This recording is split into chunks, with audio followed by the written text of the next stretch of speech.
Hello, my name is Malik Salman. I am a third-year medical student at the Creighton University School of Medicine, and today I will be presenting a case report on a mycotic aortic aneurysm caused by Streptococcus anginosus.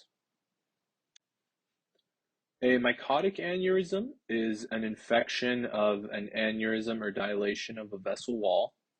Mycotic aortic aneurysm specifically is a rare occurrence, and it constitutes only about 0.7 to 4.5% of all aortic aneurysms.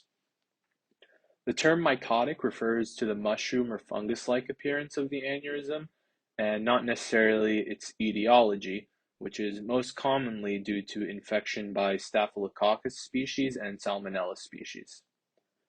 Here we present a case of a mycotic aortic aneurysm caused by Streptococcus anginosus bacteremia. The case presentation is a 76-year-old female who was admitted to the hospital for a transcatheter aortic valve replacement of an asymptomatic descending thoracic aortic aneurysm that was incidentally found on imaging. She had a past medical history of chronic kidney disease, type 2 diabetes, urosepsis, an indwelling Foley catheter, and pyelonephritis with ureteral stents. On admission to the hospital, she was found to have a urinary tract infection, and imaging demonstrated bilateral nephrolithiasis as well as bilateral hydronephrosis. Her only significant lab was a creatinine elevated to 1.83 from her baseline of 1.3, and subsequently she had two sets of blood cultures which confirmed Streptococcus anginosus bacteremia. She was treated for that bacteremia with IV ceftriaxone and discharged from the hospital to return 1 week later for her TAVR. Her TAVR was done with a Gore stent. Afterwards, she was initiated on 6 weeks of IV ceftriaxone 2 grams, followed by an indefinite treatment of 500 milligrams BID cephalexin for lifelong suppression due to the high likelihood of seeding her stent during the procedure. The patient returned to the hospital 1 month after her TAVR for stone removal and ureteral stenting to treat her nephrolithiasis. And at that time, urine culture grew vancomycin-resistant Enterococcus. So she was treated preoperatively with daptomycin and ampicillin, and she was continuing on her IV ceftriaxone. 40 days after her stenting, she was readmitted to the emergency department for shortness of breath, and she was found to have sepsis secondary to cystitis with Enterococcus faecium. Blood cultures at that time grew MRSA, and she was started on vancomycin treatment. Subsequent CT imaging showed a large expansion of the mycotic saccular aneurysm, such that it was compressing the carina and the left bronchus, and it allowed for the development of a left lower lobe obstructive pneumonia. Transportation plans were made to have the patient evaluated by cardiothoracic surgery, but unfortunately she was found pulseless and declared dead on hospital day 6.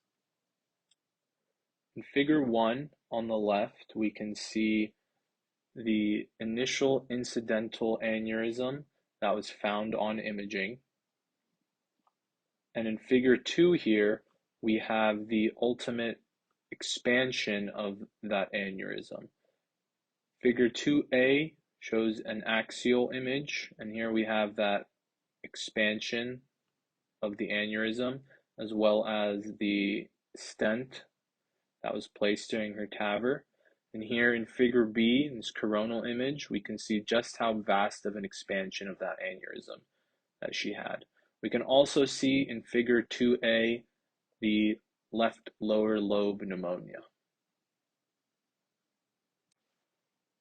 This patient's presentation was interesting in that she didn't exhibit any signs or symptoms of a mycotic aortic aneurysm, such as chest or back pain, and she also had no signs of systemic infection like fever or any elevated inflammatory markers. Now, Streptococcus anginosus is typically part of the normal flora of the oropharynx, the gastrointestinal, and the genitourinary tracts, but it most often causes infections of the skin and soft tissue, and it's very rarely described to cause mycotic aneurysms, and even less so mycotic aortic aneurysms.